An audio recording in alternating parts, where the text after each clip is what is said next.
Well, and Danny, I it's mulch to do about something, I would say, because that mulch, we never got to talk about my indoor worm farm. So I got my grade okay. two started on Oh, they composting. must love that. They do. And so you can just imagine, like every couple of months, we have to take that compost apart. So we lay out a giant sheet of plastic in the classroom, a couple of tarps, and we dump Yeah. it into 22 piles, and everybody gets a pile that they tease apart, put the worms back in the bin, and pull out the soil for the plants. But that to me is a system. It's a human system, and it's prioritizing human well-being, I would say. Kids Yeah. having their hands in the dirt is a good Yep. thing in a school setting, to me. It's a great thing.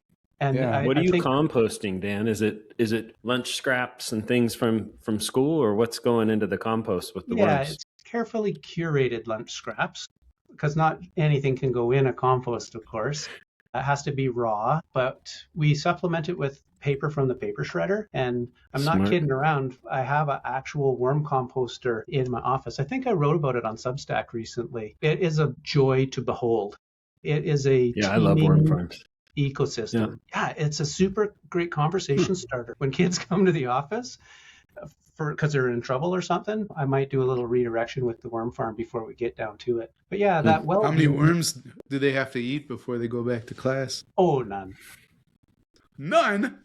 Man, you're not. That's very Canadian. If you Totally were not. down south, we'd make those little kids eat some worms and send them back to class. Yeah, so The paper I love part, the paper part's personality, though. interesting because the worm farm will collapse without that. Huh. It just gets too wet. The Indeed. shredded paper makes a big difference. yeah, and my worm dry it farm out. in the office has a drainage tray in it with a spigot to drain that off. Yeah. The one in the classroom has two Rubbermaid tubs in a sense. It's got a Rubbermaid tub with holes drilled in the bottom, and then the second lid that sits underneath on a couple of 2x4s crossways, so it can Yeah. drain into something. It's a bit of a hassle to drain that off, but oh my goodness, that liquid is so great for your plants. Compost tea. Hmm.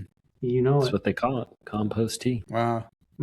Yeah. That's cool, man. I think if and you said grade 2s into the worms, I'd put it up against any grade K through 12. Like an active worm farm is just super fascinating. And if done right, not even stinky, right? People think like, ooh. Like, Yep. No, it's just incredible. Sometimes it just needs another layer of paper on top. Right. Well, and you're right, absolutely right. Mid-range comes into it because it introduces a new concept, a new interest into the school. So just last week, I ordered a kit off of Amazon for some hydroponic indoor stuff, and it's just for herbs and that sort of thing because it's the dead of winter here, of course. But this grade 7 showed an interest, and I was like, "No Let's do problem, it. buddy. We've got lettuce and kale sprouting in our youth care workers room now," and he's in there every day checking on his seeds and talking about it with his friends. It's super cool. So cool. Yeah. So any ruckus maker out there, can they reach out to Dan Watt if they want to know more how to bring worms and hydroponics to their school? Vermicomposting.com. Better get a landing page. No, but seriously, someone might be like, how do you do that? I wonder if someone will reach out to you. Yeah, that would be super cool, actually. And, you might think like that's a kind of a niche thing that nobody's going to be into. But when I started that, my secretary got super interested. She's like, what the heck are you doing in your office? Because I literally have this tray. It's about as long as my keyboard and as wide as a laptop. And it's a 4 decks, like a little condominium for worms. She ended up buying one, and now she has one at home in her condo. It becomes the work. It makes the work sustainable because folks are having fun showing up.